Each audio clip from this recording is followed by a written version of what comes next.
Hi hello வணக்கம் நண்பர்களே. இது கொஷின் நம்பர் 1. ராஜு என்பவர் தெற்கு நோக்கி நடக்கத் தொடங்குகிறார். 20 மீட்டர் தூரம் நடந்த அவர் வடக்கு நோக்கி 8 மீட்டர் தூரம் நடக்கிறார். மறுபடியும் கிழக்கு நோக்கி திரும்பி 5 மீட்டர் தூரம் நடக்கிறார். எனில் ஆரம்ப இடத்திலிருந்து எவ்வளவு தூரம் எந்த திசையில் அவர் இருப்பார் என்று கொஷின் கேட்குறாங்க. ஸோ இதுக்கு எப்படி நம்ம ஆன்சர் பண்ண போகிறோம் அப்படின்னு பார்த்தீங்கன்னா, ஃபஸ்ட்டு கொடுத்துருக்கிறத நம்ம எடுத்துக்கலாம். ஒரு மேப் மாதிரி. ஸோ ஃபஸ்ட்டு என்ன சொல்கிறாங்கன்னா, அவர் என்ன பண்ணுறாரு அப்படின்னா தெற்கு நோக்கி நடக்கிறாரு. இது அவர் மையப்புள்ளி. இங்கேருந்து அவர் என்ன பண்ணுறாருன்னா 20 மீட்டர் நடக்கிறாரு. ஸோ இதுதான் 20 மீட்டர்னு வச்சுக்கலாம் ஒரு சாம்பிளுக்கு.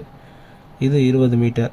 அடுத்ததாக என்ன சொல்கிறாங்க அப்படின்னா, மறுபடியும் தெற்கில் இருந்து வடக்கு நோக்கி நடக்கிறாரு. எத்தனை மீட்டர் நடக்கிறாருன்னா 8 மீட்டர் நடக்கிறாரு. ஸோ 8 மீட்டர் நடக்கிறாரு. 8 மீட்டர் நடந்ததுக்கப்புறம் என்ன பண்ணுறாருன்னா மறுபடியும் கிழக்கு நோக்கி, இது நமக்கு கிழக்கு. ஸோ கிழக்கு நோக்கி எத்தனை மீட்டர் நடக்கிறாரு அப்படின்னு பார்த்தோம்னா 5 மீட்டர் நடக்கிறாரு.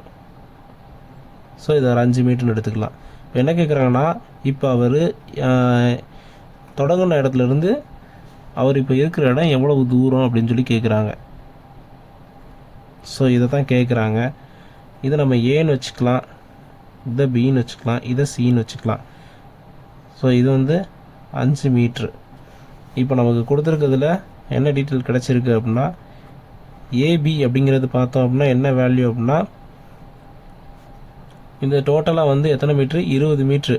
20 மீட்டரில் அவர் என்ன பண்ணுறாரு அப்படின்னா, இங்கேருந்து 8 மீட்டர் நடந்துருக்கிறாரு. ஸோ 8 மீட்டர் நடந்திருக்காரு அப்படின்னா பேலன்ஸ் என்ன இருக்கும், 20ல் 8 போச்சு அப்படின்னா உங்களுக்கு எத்தனைனா 12 மீட்டர். ஸோ அடுத்து என்ன கொடுத்துருக்காங்க அப்படின்னு பார்த்தீங்கன்னா, பிசி கொடுத்துருக்காங்க. பிசியோட லென்த் எத்தனை மீட்டர் சொல்கிறாங்கன்னா 5 மீட்டர் சொல்கிறாங்க. ஸோ இந்த 2 டீட்டெயில் கேட்டிருக்காங்க. என்ன டீட்டெயில் நமக்கு இப்போ கொஷனாக கேட்குறாங்க அப்படின்னா, இந்த ஏசிங்கிற தொலைவு எவ்வளவு அப்படின்னு சொல்லி கேட்குறாங்க. இதுக்கு நம்ம சிம்பிளாக ஒரு பித்தாகரஸ் தேற்றஸோட ஃபார்முலாலே போடலாம். அது எப்படின்னு பார்த்தீங்க அப்படின்னா, கர்ணத்தோட வர்க்க மூலம் அதன் மற்ற எதிர்பக்கம் மற்றும் அதனோட அடுத்த பக்கம், இதோட கூடுதல் தான் இந்த பித்தாகரஸ் தேற்றம். So AB square plus BC square. So substitute பண்ணிக்கலாம். ஏசி ஸ்கொயர் நமக்கு என்னன்னு தெரியாது.